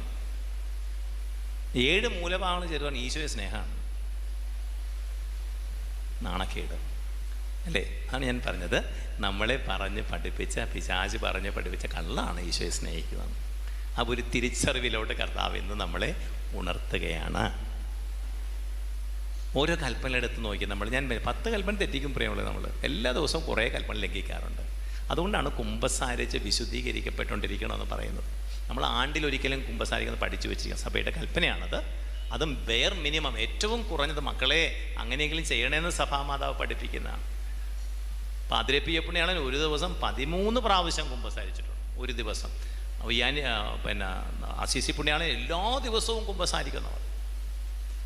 മാർപ്പാപ്പന്മാരൊക്കെ എല്ലാ ആഴ്ചയിലും പാപങ്ങളിൽ ഇങ്ങനെ എഴുതിക്കൊണ്ടുവന്നാണ് കുമ്പസാരിക്കുക. നമ്മുടെ കുമ്പസാരം എന്ന കൂദാശയിലേക്ക്, ഈ സ്നേഹത്തിലേക്ക് നമ്മളെ തിരിച്ച് രമ്യതപ്പെടുത്തുന്ന ഏറ്റവും വലിയ അവന് സുബോധമുണ്ടായി. അപ്പോൾ അവന് സുബോധമുണ്ടായി. ലൂക്കയുടെ 15:17 പറയണം. അപ്പോൾ അവന് സുബോധമുണ്ടായി, ധൂർത്തപുത്രനെ.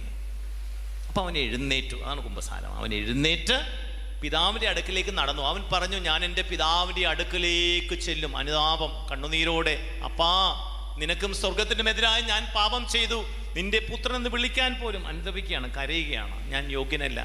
അപ്പൻ്റെ അടുത്ത് ചെല്ലുമ്പോൾ അപ്പം ഇതൊന്നും ശ്രദ്ധിക്കുന്ന പോലില്ല.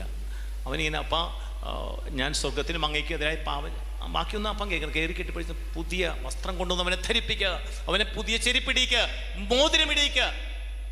ഇങ്ങനെ കാത്തിരിക്കുന്നൊരു ദൈവമുണ്ട് പ്രിയമുള്ളവർ. ഈ അനുസരിക്കാൻ നീ സന്നദ്ധനാണെങ്കിൽ നീ ഐശ്വര്യം ആസ്വദിക്കുമെന്നാണ് ദൈവത്തിൻ്റെ വചനം പറയുന്നത്. ഒന്ന് അനുസരിക്കാമോ കർത്താവിനെ? കർത്താവ് പറയുന്ന കേട്ട് നടക്കാമോ? അപ്പോഴാണ് ഈശോയെ സ്നേഹിക്കുന്നത്. പ്രിയജനമേ, നമുക്ക് ശരിക്കും ഇതിനെ നമ്മൾ മനസ്സിലാക്കുന്നു. ഓരോ കൽപ്പന എടുത്ത് കർത്താവിൻ്റെ 1-ാമത്തെ കൽപ്പന എടുത്ത് നോക്കിയാൽ നമ്മൾ എല്ലാ ദിവസവും ലംഘിക്കും. 1-ാമത്തെ കൽപ്പന എല്ലാ ദിവസവും ലംഘിക്കും നമ്മൾ. എന്താണ്? ഞാനല്ലാതെ മറ്റു ദൈവം ചോദിച്ചാൽ മതി, ആരോടുകൂടിയാണ് നിൻ്റെ സമയം നീ ചെലവഴിക്കുന്നത്? ഒറ്റ ചോദ്യം ചോദിച്ചാൽ അറിയാൻ ലംഘിക്കുന്നുണ്ടോ? കർത്താവ് നമ്മൾ 2 മണിക്കൂർ 40 മിനിറ്റോടെ ഇവിടെ ഇരിക്കുമോ? കർത്താവിനേക്കാൾ ചിലപ്പോൾ നമ്മൾ സോഷ്യൽ മീഡിയ സമയം ചെലവഴിക്കുന്നത് ആരാണ്? ഫുട്ബോൾ കളിയിൽ ഇപ്പോൾ അല്ലേ, നമ്മൾ കർത്താവിനേക്കാൾ പ്രാധാന്യമുള്ള പല വ്യക്തിയെ, ചിലപ്പോൾ താരങ്ങൾ, സിനിമ, മറ്റ് മീഡിയ, ഇതൊക്കെ നമ്മൾ ആരോട് കൂടെയാണ്, നമ്മൾ ആരെക്കുറിച്ച് നീ സംസാരിക്കുന്നത് നോക്കിയാൽ മതി. ഹൃദയത്തിൻ്റെ തികവിൽ നിന്ന് അത്തരം സംസാരിക്കും. ഒരാളുടെ സംസാരം ശ്രദ്ധിച്ചാൽ ആരാണ് ഉള്ളിലിരിക്കുന്നത് അറിയാൻ പറ്റും. നിന്നെ എന്താണ് നിട്ടോ രാഷ്ട്രീയമോ എന്തിനെക്കുറിച്ചാണ് നീ സംസാരിക്കുന്നത്, അത് നീ ആരാണെന്ന് പറഞ്ഞു തരും. ഈശോയാണോ നിൻ്റെ സംസാരത്തിൽ? അതാണ് ഞാൻ പറയുന്നത്. എല്ലാ ദിവസവും തന്നെ നമ്മൾ ലംഘിക്കുന്ന കൽപ്പന രണ്ടാമത്തെ കൽപ്പന എല്ലാ ദിവസവും എന്ന കണക്കെ നമ്മൾ ലംഘിക്കും. 3 അല്ലേ? എല്ലാ ദിവസവും ദിവ്യബലിക്ക് പോകുന്ന എത്ര പേരുണ്ടാവും? നിങ്ങളെല്ലാവരും തന്നെ പോകുന്നുണ്ടാവും ഞാൻ വിചാരിക്കുന്നു. കുർബാനയ്ക്ക് എന്തെങ്കിലും നീ താമസിച്ച് പോയിട്ടുണ്ടോ? കർത്താവിൻ്റെ കരണക്കുറ്റിക്കടിക്കുന്ന പോലെയാണ്. കർത്താവിനെ ഇതുപോലെ അപമാനിക്കാൻ നിനക്ക് വേറെ വഴിയിൽ, വളരെ ചുരുക്കം വഴികളിൽ ഇതിനേക്കാളും മോശമായിട്ട് കർത്താവിനെ അപമാനിക്കാൻ പറ്റും. കുർബാനയ്ക്ക് താമസിച്ച് പോകുന്ന ഒരു വിദേശ യൂറോപ്പിലൊക്കെ അങ്ങനെ ഒരിക്കലും അവർ ആ കുർബാന തുടങ്ങുമ്പോൾ അവരകത്താണ്, ആരും താമസിച്ച് വരത്തില്ല. 3 വർഷം ശുശ്രൂഷ ചെയ്തിട്ടുണ്ട്, ഞാൻ കണ്ടിട്ടില്ല താമസിച്ച് മനുഷ്യർ വരുന്നത്. നമ്മുടെ നാട്ടിലാണ് ഈ കർത്താവിൻ്റെ 7ാം കൂലിയായിട്ടാണ്. സിനിമയ്ക്ക് പോകുന്നവരായിരിക്കും ഒരുപക്ഷെ നിങ്ങൾ ആരെങ്കിലുമൊക്കെ, എല്ലാവരും അല്ലെങ്കിൽ നിർത്തിക്കാണ് സിനിമയ്ക്ക് പോക്ക്. കൂടുതൽ ഈശോയെ അടുത്തറിഞ്ഞ് കഴിയുമ്പോൾ ഈ കള്ളങ്ങളുടെ ആഘോഷത്തിന് പോകാതിരിക്കും. എന്തായാലും അങ്ങനെ പോകുന്നുണ്ടെങ്കിൽ ഇപ്പോൾ ഓൺലൈനിൽ ബുക്ക് ചെയ്താൽ മനുഷ്യർ സിനിമയ്ക്ക് പോകുന്നതല്ലേ. പണ്ട് പോയി ക്യൂ നിന്നെടുക്കുമായിരുന്നു ടിക്കറ്റ്. ഇപ്പം വളരെ ചുരുക്കമാണ് അങ്ങനെ ചെയ്യുന്നത്, ചെയ്യാറുണ്ടായിരിക്കാം. അപ്പോൾ എന്ത് ചെയ്യും, നമ്മൾ ഇത് ഓൺലൈനിൽ ബുക്ക് ചെയ്യും, ടിക്കറ്റ് ബുക്ക് ചെയ്യും. അപ്പോൾ നമുക്ക് ഇഷ്ടമുള്ള സീറ്റൊക്കെ നമുക്ക് സെലക്ട് ചെയ്ത് നമ്മൾ ടിക്കറ്റ് ബുക്ക് ചെയ്താലും നമ്മളൊരു 10 മിനിറ്റ് നേരത്തെ 15 മിനിറ്റ് നേരത്തെ തിയേറ്ററിൻ്റെ മുമ്പിലെത്തും. പൈസ കൊടുത്ത് സിനിമ കള്ളങ്ങളുടെ ആഘോഷമാണ്. എന്തെങ്കിലും ഒരു കാര്യം സത്യമാണ് അതിനകത്ത്. നായകൻ വില്ലനിട്ട് ഒരു തൊഴി കൊടുക്കുന്നു, ഈ വില്ലൻ പോയി ഒരു കാറി എന്നൊരു ട്രെയിനിട്ടിടിച്ച് നമ്മൾ കണ്ടതുമല്ല സത്യമാണോ? പച്ചക്കള്ളാണ്. അതിൻ്റെ ആഘോഷമാണ്. അങ്ങനെ കള്ളങ്ങൾ ആഘോഷിച്ചുകൊണ്ടിരിക്കുന്നത്. ഓരോ സീനും എടുക്കുന്നത് അനേകം കള്ളത്തരങ്ങളിലൂടെയാണ്. അല്ല, ഇങ്ങനെ കൈയെടുക്കുന്നത്, അതിൻ്റെ ഒരു ഷോട്ട് ആദ്യം എടുക്കും, പിന്നെ അടുത്ത് ഇങ്ങനെ എടുക്കും, പിന്നെ ഇപ്പുറത്തെ ആംഗിളിൽ എടുക്കും. അങ്ങനെ പലതെടുത്താണ് ഒരു ഇടി പോലും എടുക്കുന്നത്. അപ്പോൾ അങ്ങനെ ആ കള്ളങ്ങളാണ്, കള്ളങ്ങളുടെ കൂട്ടിച്ചേർക്കലാണ് സിനിമ സത്യത്തിൽ. നുണേൻ്റെ പിതാവും എന്ന ദൈവത്തിൻ്റെ വചനം 8:44 പറയുന്നത് സത്യത്തിൽ ഒരു സിനിമയിൽ വന്ന് ഭവിക്കുന്നുണ്ട്. അതെന്തുമായിക്കൊള്ളട്ടെ, ഞാൻ പറയുന്നത് അത് കള്ളങ്ങളുടെ ആഘോഷം കാണാനായിട്ട് നമ്മൾ പൈസ കൊടുത്ത് നേരത്തെ പോകും. ഞാനാണ് വഴി സത്യവും ജീവനെന്ന് പറഞ്ഞ സത്യദൈവം, അവൻ വന്ന് ഹൃദയം പറിച്ചു തരുന്നതിന് നമ്മൾ താമസിച്ചു വന്ന് പുറത്തു നിൽക്കും. എന്തൊരു അപമാനമാണ് നമ്മുടെ ദൈവത്തിന് നമ്മൾ കൊടുത്തുകൊണ്ടിരിക്കുന്നത്. അപ്പോൾ നിങ്ങൾ കണ്ടിട്ടില്ലേ, ഈ അമ്പലത്തിൻ്റെ അടുത്ത് എന്തെങ്കിലും ഒരു പ്രതിഷ്ഠ വെച്ചിരിക്കുന്ന ഹൈന്ദവ സഹോദരങ്ങളുടെ അവർ അതുവഴി പോകുമ്പോൾ റോഡിൻ്റെ ഇപ്പുറത്ത് നിന്ന് ആ കല്ലിനെ, ദൈവമല്ലത് ആ കല്ലിനെ അവൻ ഇവിടെ നിന്ന് വണങ്ങും ഇങ്ങനെ. അത് കാണുന്ന നമുക്കിടയിൽ ഇത് എന്തോ ഉണ്ടല്ലോ എന്ന് തോന്നിപ്പിക്കും. പരിശുദ്ധ ദിവ്യബലി നടക്കുമ്പോൾ അനേകം മക്കൾ പുറത്തു നിന്ന് കൊച്ചു വർത്താനം പറഞ്ഞിട്ട് നിൽക്കും. ഇത് കാണുന്ന മറ്റു സമുദായത്തിലെ സഹോദരങ്ങൾക്ക് അകത്തിരിക്കുന്ന ആരായിട്ട് തോന്നും?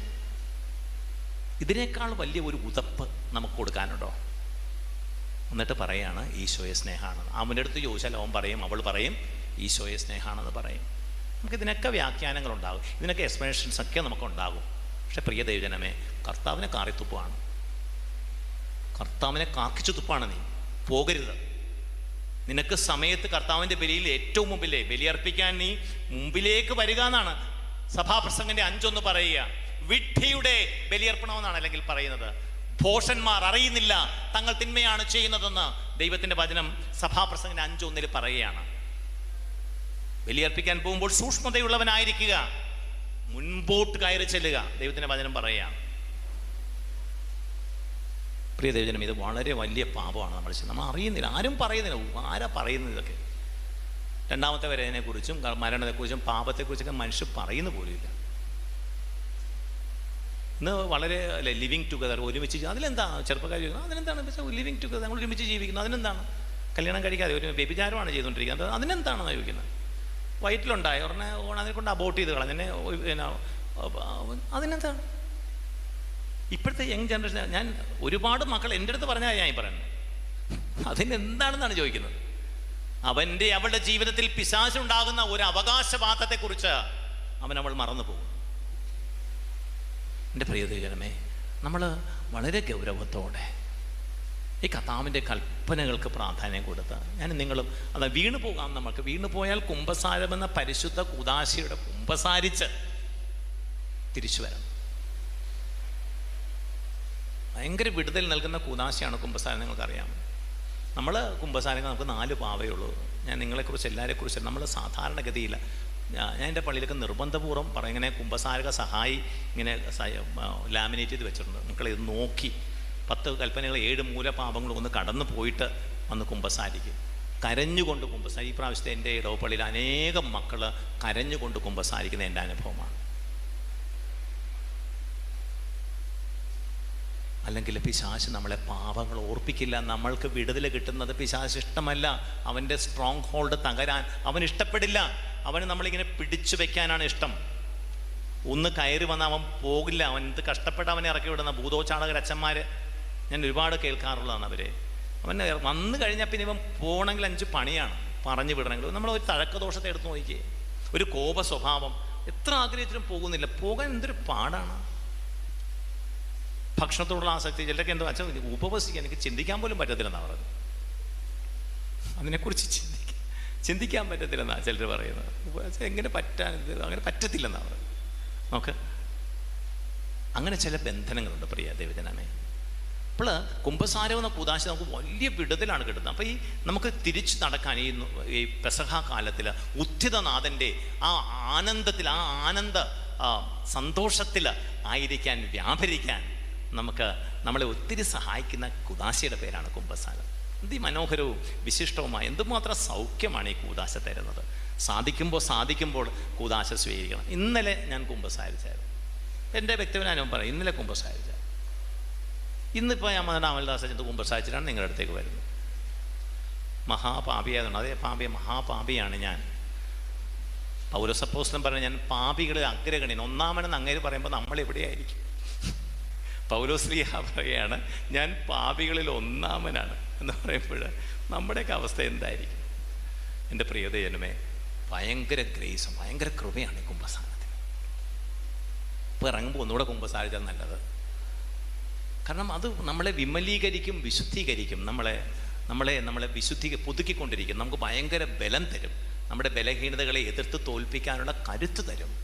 അതൊക്കെയാണ് ഈ കുമ്പസാരം. അല്ലാതെ നമ്മളൊരു ആണ്ടുവട്ടത്തിൽ നടത്തുന്ന ഒരു ചടങ്ങായി 4 ആദ്യ കുർബാനക്ക് പറഞ്ഞ അതേ പാവങ്ങൾ പറഞ്ഞു നിൽക്കുന്ന ഒരു വാർഷിക ചടങ്ങായി നിൻ്റെ ഈ മനോഹരമായ കൂദാശ അധപ്പതിപ്പിക്കരുത്.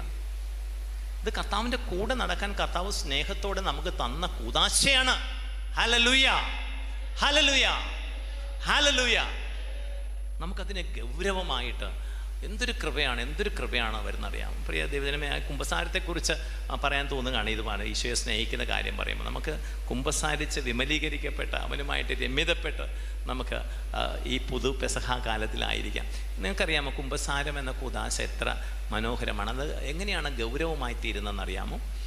ഞങ്ങൾ അച്ഛന്മാരായി വരുമ്പോൾ നിങ്ങൾക്കറിയാം, തിരുപ്പട്ട സ്വീകരണം നിങ്ങൾ കണ്ടിട്ടുണ്ടോ? ചിലരെങ്കിലുമൊക്കെ കണ്ടിട്ടുണ്ടാവും. തിരുപ്പട്ട സ്വീകരണത്തിൽ അങ്ങനെ ഈ വൈദികനെ തിരുപ്പട്ട അഭിഷേക പ്രാർത്ഥന ചൊല്ലി തൈലമൊക്കെ പൂശി അങ്ങനെ തിരുപ്പട്ടം അഭിഷേക പ്രാർത്ഥന ചൊല്ലി പരിശുദ്ധാത്മാവുടെ പ്രാർത്ഥന ചൊല്ലി കഴിയുമ്പോൾ ഇവൻ വൈദികനായിട്ട് അവരോധിതനായി. അപ്പോൾ ഇങ്ങനെ അതുവരെ ഡീക്കനായിരുന്ന ആ ബ്രദറിനെ വൈദികോചിതമായ രീതിയിൽ തിരുവസ്ത്രങ്ങൾ ധരിപ്പിച്ച് അപ്പോൾ തന്നെ അൾത്താരയിലേക്ക് പിതാവിൻ്റെ കൂടെ ദിവ്യബലി അർപ്പിക്കുകയാണ്. അപ്പോൾ ആ വൈദികൻ ഉച്ചരിക്കുന്ന കൂദാശ വചനം പറയുമ്പോൾ, കുർബാന മധ്യേ കൂദാശ വചനം പറയും, അപ്പോൾ തന്നെ ഇതാ ദൈവത്തിൻ്റെ പരിശുദ്ധാത്മാവ് ആ അപ്പവും വീഞ്ഞിനെയും കർത്താവിൻ്റെ തിരുശരീര രക്തങ്ങളായി പകർത്തും. അപ്പോൾ തന്നെ. എന്നാൽ ഈ വൈദികൻ ഈ പട്ടം സ്വീകരണം കഴിഞ്ഞ് പുറത്തേക്ക് ഇറങ്ങി വരുമ്പോൾ നിങ്ങൾ ആരെങ്കിലും ചെന്നിട്ട് നവവൈദികനത്ത് പറയണം, അച്ഛാ എനിക്കൊന്ന് കുമ്പസാരിക്കണം അച്ഛാ, പുതിയ അച്ഛനല്ലേ, ഒന്ന് കുമ്പസാരിക്കണം എന്ന് പറയുമ്പോൾ അച്ഛൻ പറയും, അയ്യോ കുമ്പസാരിപ്പിക്കാൻ പറ്റത്തില്ല, അനുവാദം ഇല്ല എന്ന് പറയും. അതിനെക്കുറിച്ച് അറിയാമോ? ഈശോയെ വിളിച്ച് താഴേക്ക് ഇറങ്ങാൻ വലിയ കൃപ കർത്താവ് കൊടുത്ത് തൻ്റെ പുരോഹിതനാക്കി മാറ്റിയവനെ അപ്പോൾ കുമ്പസാരമെന്ന കൂദാശ പരികർമ്മം ചെയ്യാൻ അവന് അനുവാദമില്ലെന്ന് നിങ്ങൾക്കറിയാമോ? അറിയണം. അടുത്ത ദിവസം അവന് പ്രഥമ ദിവ്യബലി അർപ്പണത്തിൽ അച്ഛൻ ഒറ്റയ്ക്ക് ബലിയർപ്പിക്കുകയാണ്. ആദ്യം ഇടവപ്പള്ളിലാണെന്ന് വിചാരിക്കും. അത് കഴിഞ്ഞപ്പോൾ നിങ്ങൾ എന്ന് അച്ഛാ ഈശോ ശേഷയുടെ കൈയൊക്കെ മുതൽ അച്ഛൻ ഒന്ന് കുമ്പസാരിപ്പിക്കാമോ? അച്ഛൻ അയ്യോ ഇല്ല, കുമ്പസാരിപ്പിക്കത്തില്ല, അതെന്താ അനുവാദം കിട്ടിയിട്ടില്ല. പ്രിയമുള്ളവരെ, അങ്ങനെ ഒരു കാര്യമുണ്ട്. നിങ്ങൾ കുറേ പേർക്കെങ്കിലും അതറിയാമെന്ന് ഞാൻ വിചാരിക്കുന്നു, അല്ലേ? അത് കഴിഞ്ഞ് നവവൈദ്യനെ 2-3 ദിവസം കഴിഞ്ഞിട്ട്, അല്ലെങ്കിൽ അടുത്ത ദിവസങ്ങൾ തന്നെ അഭിമന്യ പിതാവ് വിളിച്ച് ഒന്നുകൂടെ ഈ കുമ്പസാരം എന്ന കൂദാശയെക്കുറിച്ച് ഉദ്ബോധിപ്പിച്ചിട്ട് കുമ്പസാരിപ്പിക്കാനുള്ള അധികാരപത്രം എഴുതി കൈ കൊടുക്കും. ഫാക്കൽറ്റി ഫോർ കൺഫെഷൻ, കുമ്പസാരിപ്പിക്കാനുള്ള അധികാരപത്രം. ഒരു ചെറിയ കുഞ്ഞു പുസ്തകമാണ്. അതിൽ അനുവാദം കൊടുക്കും അഭിമന്യ പിതാവ്. എത്ര നാളത്തേക്കാണെന്ന് അറിയാമോ? 12 മാസത്തേക്ക്. ഞങ്ങൾ വൈദികർ എല്ലാ വർഷവും ഈ കുമ്പസാരിപ്പിക്കാനുള്ള ഫാക്കൽറ്റി അധികാരപത്രം പുതുക്കണം. വാർഷിക ധ്യാന സമയത്ത് അഭിമന്യ പിതാവ് ഇത് പുതുക്കി തരും. അല്ലാതെ ജീവിതകാലം മുഴുവൻ കുമ്പസാരിപ്പിക്കാനുള്ള അനുവാദം തരത്തില്ല, ഓരോ വർഷവും. എന്താ അതിൻ്റെ അർത്ഥം? സഭാമാതാവ് ഇതിനെ എത്ര ഗൗരവമായിട്ട് ഈ കൂദാശയെ കാണുന്നു നോക്ക്. 2000 വർഷത്തെ സഭയുടെ ചരിത്രത്തിൽ ഒരു കുമ്പസാര രഹസ്യം പോലും പുറത്തു പോയിട്ടില്ല. വൈദികർ സഭ വിട്ടു പോയിട്ടുണ്ട്, അല്ലേ? വൈദികാന്തം ഉപേക്ഷിച്ച് പോയിട്ടുണ്ട്. വൈദികർക്ക് മാനസിക വിഭ്രാന്തി വന്നവരുണ്ട്. ഒരു കുമ്പസാര, പഴയ കാര്യങ്ങളൊക്കെ വിളിച്ചു പറയുന്നത് കേട്ടിട്ടില്ലേ? പക്ഷെ കുമ്പസാര രഹസ്യം പോയിട്ടില്ല, പറയാൻ സമ്മതിച്ചില്ല. പരിശുദ്ധാത്മാവ് സീൽ ചെയ്ത് കളയും. അത് ഭയങ്കര പറയുന്നത്. ഒന്നാമതൊരു കാര്യം, നമ്മുടെ അത്തിങ്ങപ്പള്ളി ഇപ്പോഴത്തെ റെക്ട്രസൻ യേശുദാസ് കാട്ടിങ്ങത്തൈലച്ചനാണ്. ഞങ്ങൾ ബാച്ചുകാരാണ്, ഒരുമിച്ച് പഠിച്ചവരാണ്. അച്ഛൻ പ്രാത്തോ എന്ന് പറയുന്ന ഇറ്റലിയിലെ ഒരു സ്ഥലത്താണ് അച്ഛനായിരുന്ന. തൻ്റെ കാനൻ ലോയിൽ സഭാ നിയമത്തിൽ ഡോക്ടറേറ്റ് ചെയ്യുന്ന സമയത്ത് അച്ഛൻ ആ ഒരു പള്ളിയിൽ ശുശ്രൂഷ ചെയ്യുമായിരുന്നു. അപ്പോൾ അവിടെ അതിനടുത്തൊരു പള്ളിയിൽ ഒരു എക്സോർസിസ്റ്റ്, അതായത് എക്സോർസിസ്റ്റാൽ ഭൂതോച്ചാടനം നടത്തുന്ന വൈദികർ പറയുന്ന പേരാണ് എക്സോർസിസ്റ്റ്. വൈദികരും ലേ പീപ്പിളും ഒക്കെ നടത്താറുണ്ട്. അതിനും ഈ പറഞ്ഞ പോലെ പ്രത്യേക അധികാര പത്രം കിട്ടണം, പിതാവിൻ്റെ അനുവാദം വേണം. അപ്പോൾ അങ്ങനെ ആ എക്സോർസിസ്റ്റായ ഭൂതോച്ചാടന അച്ഛനടുത്ത് എൻ്റെ സുഹൃത്ത് വൈദികൻ ചോദിച്ചു, അച്ഛാ ഞാനിതൊന്ന് വന്ന് കണ്ടോട്ടെ, വന്ന് കണ്ടോട്ടെ എന്ന് ചോദിച്ചു. എന്താ ഈ ഭൂതോച്ചാടന പരിപാടി? അപ്പോഴും നമുക്ക് പിശാചിനെ ഇറങ്ങിപ്പോകുന്ന കണ്ട് നിൽക്കാനൊക്കെ രസമല്ലേ. അപ്പോൾ ആ എക്സോർസിസ്റ്റ് പ്രീസ്റ്റ്, ആ ഭൂതോച്ചാടന അച്ഛൻ പറഞ്ഞു, അച്ഛൻ വന്നോളൂ, പക്ഷെ വരുന്നതിന് മുമ്പ് നല്ലതുപോലെ ഒന്ന് കുമ്പസാരിച്ചിട്ട് വേണം വരാൻ. അല്ലെങ്കിൽ അച്ഛൻ്റെ പാപങ്ങൾ ആ പിശാച് പരസ്യമായിട്ട് വിളിച്ചു പറയും. പിശാചിന് കാണാൻ പറ്റും നിന്റെ പാപങ്ങൾ. കുമ്പസാരിച്ച് കഴിഞ്ഞാൽ പിശാചിനെ കാണാൻ പറ്റില്ല. അതിൻ്റെ അർത്ഥം എന്താണ്? അതവിടെ ഇല്ല, പോയി. നിന്റെ പാപങ്ങൾ ഞാൻ സഞ്ചിയിലാക്കി ആഴിയുടെ അഗാധതയിലേക്ക് വലിച്ചെറിയും. മിക്കയുടെ 7:19, മിക്കാ പ്രവാചകൻ 7:19. ആഴിയുടെ അഗാധതയിലേക്ക് ആരും പോയി പൊക്കൊണ്ടിരുന്നത്. അതാണ് കുമ്പസാരം ചെയ്യുന്ന കാര്യം. കാർമേഘം പോലെ നിന്റെ തിന്മകളും മൂടൽമഞ്ഞ് പോലെ നിന്റെ പാപങ്ങളും നിന്നിൽ നിന്ന് ഞാൻ വിഭാടനം ചെയ്യും. യെശയ്യാ 44:22. എൻ്റെ പ്രിയ ദൈവജനമേ, അതാണ് കുമ്പസാരം. നിന്നെ വിശുദ്ധനാക്കി വിടും. നീ കണ്ണുനീരോടെ അനുതാപത്തോടെ നീ ചെയ്ത പാപങ്ങൾ ഏറ്റുപഞ്ഞ് ഇറങ്ങുമ്പോൾ നീ വിശുദ്ധനാണ്. വിശുദ്ധൻ, നത്തിങ് ലെസ് ദാൻ ദാറ്റ്.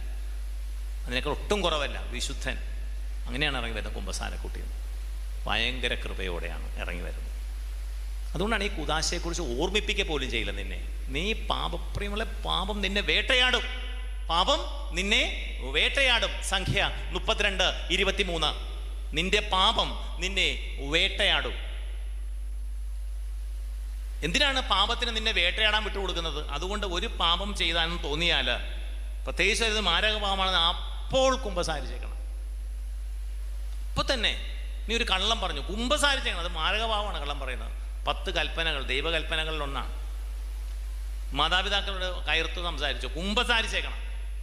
ലഘുപാപങ്ങൾ കുർബാന മധ്യേ, നീ എല്ലാ ദിവസവും ദിവ്യബലിക്ക് പോകുന്ന ആ കുർബാന മധ്യേയുള്ള ആ പരസ്യ കുമ്പസാരത്തിൽ ലഘുപാപങ്ങൾ ക്ഷമിക്കപ്പെടും നിന്നോട്, മാരകപാപങ്ങളല്ല. അപ്പം മാരകപാപങ്ങൾ അനുതാപത്തോടെ കുമ്പസാരിച്ചത്. അപ്പോൾ നമ്മൾ നോക്കി, ഈ പാപവും പേറി നീ നടക്കുകയാണ്, എങ്ങനെ നിന്റെ ജീവിതം ഗുണം പിടിക്കും? നമ്മുടെ ജീവിതത്തിൽ എന്തെങ്കിലുമൊക്കെ തടസ്സങ്ങൾ ഓർത്തുള്ളൂ. പാപം വേട്ടയാടുന്നതാണ്. അവന്, പാപം ചെയ്യുന്നവൻ്റെ മേൽ പിശാചിന് ഒരു അധികാരമുണ്ട്, അവകാശമുണ്ട്.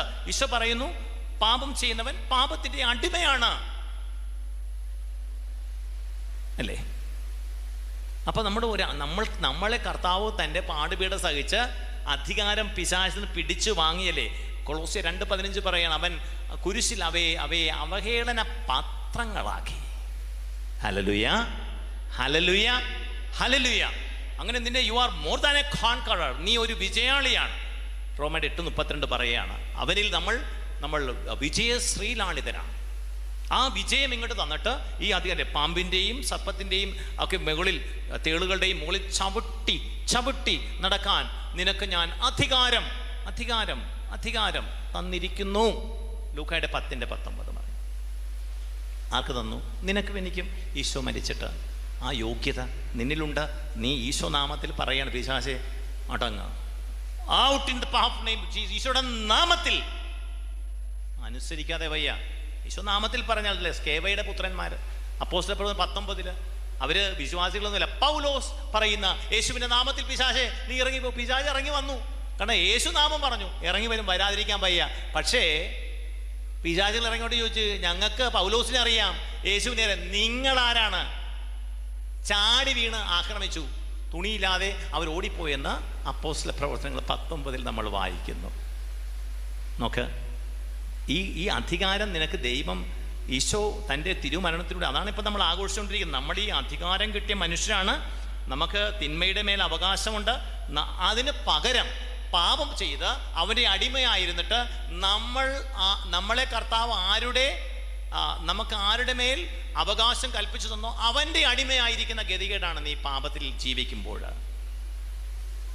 ആ അടിമച്ചങ്ങല പൊട്ടിക്കാനുള്ള വലിയ ഉദാശയാണ് കുമ്പസാരവ്. കൂടെ പോകണം പറയുന്നത്. എപ്പോഴൊക്കെ സാധിക്കുന്നു അപ്പോഴൊക്കെ കുമ്പസാരിച്ചേക്കണം. നിങ്ങൾ കണ്ടോ, ജീവിതം മാറും. ഒരു പാപത്തിന് നിന്റെ മേലെ, നിന്റെ കുടുംബത്തിൽ പ്രശ്നങ്ങളുണ്ടോ, നീ നോക്കിക്കോളൂ. പാപം വേട്ടയാടുന്നതാണ്. നിന്റെ പാപമാണ്. പാപം നിസാരക്കാരനല്ല. കർത്താവിനെ വികൃത രൂപിയാക്കിയത് പാപമാണ്. അവന്റെ കരങ്ങളിൽ ആണി അടിച്ചു കയറ്റിയത് പാപമാണ്. അവന്റെ തലയിൽ മുൾമുടി അടിച്ചു കയറ്റിയത് പാപമാണ്. അവനെ കുന്തം കൊണ്ട് കുത്തിയത് പാപമാണ്. അവനെ കാറിത്തുപ്പിയത് പാപമാണ്. ഇതെല്ലാം പാപം ചെയ്ത ക്രൂരകൃത്യമാണ്. പാപം നിസാരക്കാരനല്ല. അവരെ ആ പാപം ഭാരം പേറി നീ നടക്കണ്ടെന്ന് ഈശോ, അവൻ വഹിച്ചത് നിന്റെ പാപങ്ങളായിരുന്നു, അവൻ വഹിച്ചത് നിന്റെ രോഗങ്ങളായിരുന്നു. യേശയുടെ 53:5 6 തിരുവചനങ്ങളിൽ അവന്റെ മുറിവിനാൽ നീ സൗഖ്യപ്പെട്ടിരിക്കുന്നു. നോക്ക്, അത് കർത്താവ് ചെയ്തതാണ്. നീ എന്തിനാണ് ഭാരം പേര് നടക്കുന്നത്? കർത്താവ് എടുത്ത് അതുകൊണ്ട് വീണ് പോവുകയാണെങ്കിൽ നീ മനുഷ്യനാണ്. നിന്നെ പിശാച് വീഴ്ത്താനുള്ള എല്ലാ സാധ്യതയുണ്ട്. നീ കരുതലോടെ ഇരുന്നില്ലെങ്കിൽ, അല്ല നീ അവനെ ചെറുത്തില്ല എങ്കിൽ, ചിലന്നൊക്കെ ഓടണമെന്നാണ്. വ്യഭിചാര ദുർബോധന ഓട്ടി അകലണമെന്ന് പറഞ്ഞു. 1 കൊരിന്ത്യർ 6:18 പറയണം. ഓട്ടിക്കോണം. ഒരു ചിന്ത വന്നാൽ അതിൻ്റെ അടുത്ത് ഓടിക്കോളണമെന്നാണ്. ഓടണമെന്ന്. വേറൊരു പാവത്തെക്കുറിച്ചും ഓടണമെന്ന് പറഞ്ഞാൽ ഈ പാവത്തെക്കുറിച്ച്, ജഡത്തിൻ്റെ തിന്മയെക്കുറിച്ച് നീ ഓടിക്കോണമെന്നാണ്. അല്ലെങ്കിൽ വീഴ്ത്തിക്കളയും. കാരണം അവന് ഭയങ്കര എക്സ്പീരിയൻസ്. അവരൊരു പ്രിയമുള്ളവരെ, ഈ പിശാചിൻ്റെ സാമ്രാജ്യം ഭയങ്കര ശക്തമാണ്. അവരിപ്പോൾ കേഡർപാർട്ടിയുടെ കാര്യം പറഞ്ഞ പോലെ അവർ പറഞ്ഞാൽ കേട്ടോണം അല്ലേ. ഇവിടെ നമ്മുടെ ചില പാർട്ടികളിൽ ഒരു സ്ഥാനാർത്ഥി തീരുമാനിച്ചാൽ ആരും ഒരു വാക്ക് മിണ്ടത്തില്ല. അത് തന്നെ സ്ഥാനാർത്ഥി.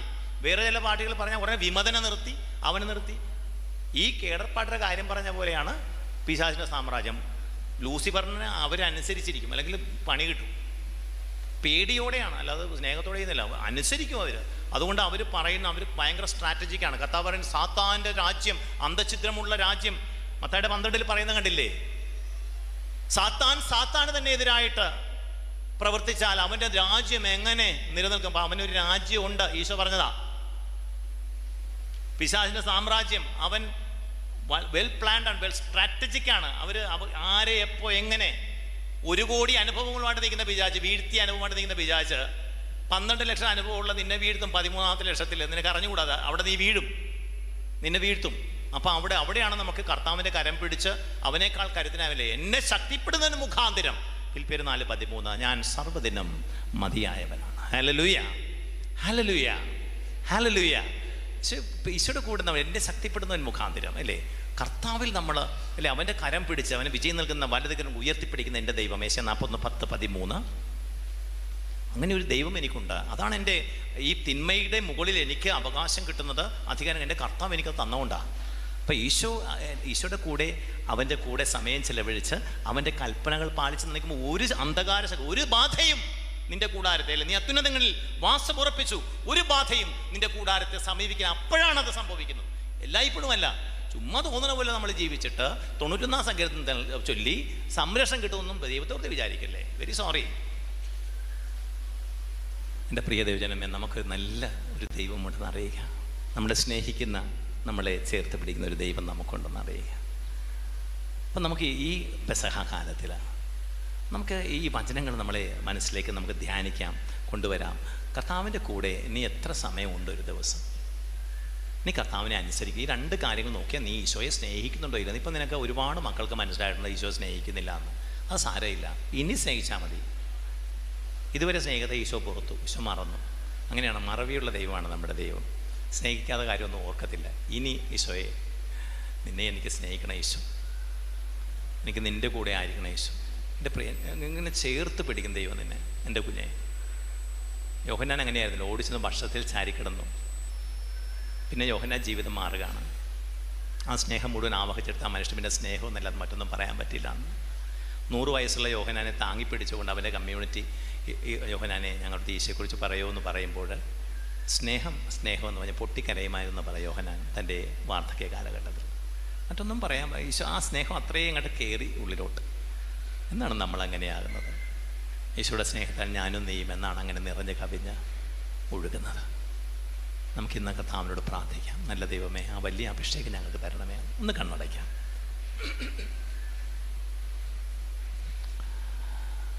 നല്ല ദൈവമേ, ഞങ്ങളങ്ങേ സ്നേഹിക്കുന്നുണ്ടെന്ന് കള്ളം പറയുകയായിരുന്നു.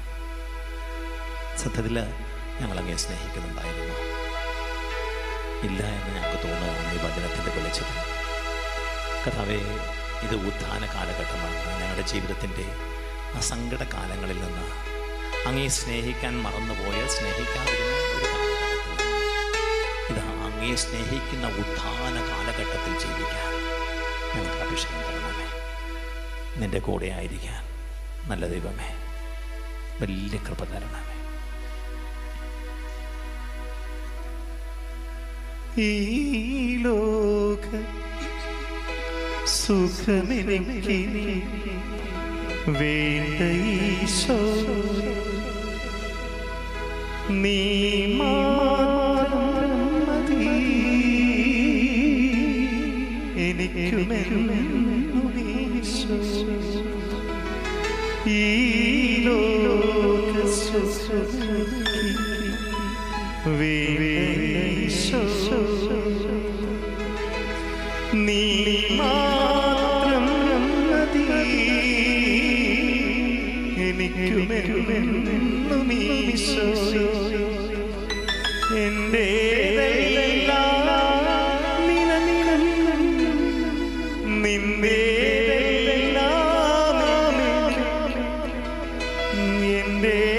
എന്റേതെല്ലാം നിനക്കും, നിന്റേതെല്ലാം എൻ്റെ ഈശോയേ, എൻ്റെ ഈശോയേ, എൻ്റെ ഈശോയേ, ഈശോയേ, ഈശോയേ.